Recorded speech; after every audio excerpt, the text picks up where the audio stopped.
பங்கில் வந்து கத்திரி வைப்பான், மிளகன்று வைப்பான், மறுபடியும் கீரையும் விடுவேன். கீரையும் விடுவீங்க. இதெல்லாம் எப்படி விற்பனை பண்ணுறீங்க? அது வந்து நான் விரை விடுறது, இந்த கீரை வந்து வாங்குறாங்க பேர், அதை வந்து மொத்தமாக அவங்க பேசி வாங்கிட்டு போடுறாங்க.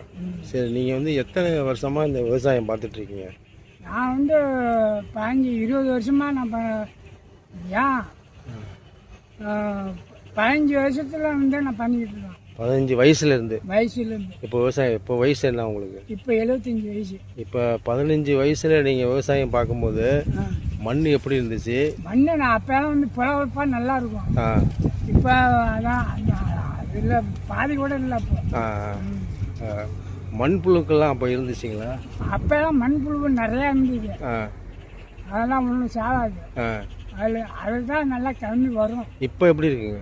இப்போ ஒன்று கூட இல்லையா? ஏன் ஒன்று கூட இல்லை? அந்த மருந்து அடிக்கிறதுனால இல்லை. என்ன மருந்து? இந்த டிஏபி, அது இந்த தண்ணி மருந்து இதெல்லாம் அடிக்கிறோமா, அதில் வர்றது இல்லை. சரி, மண்புழு வந்து நிலத்தில் இருந்தால் என்ன நன்மைங்க?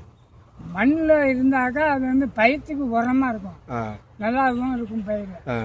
அதில் வந்து பயிர் நம்ம எதுவும் சாப்பிட்றதா ருசியாகவும் இருக்கும், நல்லாவும் இருக்கும். இப்போ ஒன்றுமே அதில் இல்லை, சக்கை மாதிரி தான் இருக்கு. ஆக மண்புழுவெல்லாம் நம்ம கொண்டுட்டோம். ஆமாம், கொண்டாச்சு. சரி சரி ஐயா, இப்போ திரும்பவும் மண்புழு நம்ம நிலத்தில் வரணும்னா என்னங்க ஐயா செய்யணும்? அது வந்து நம்ம மண்ணில் வர்றப்பன்னா இந்த மண்ணால் விட்டுருணும். அந்த நாட்டு எரு வந்து அடிக்கணும். நாட்டு எரு அடித்து பயிர் பண்ணோம்னா மண்புழு வந்துடும்.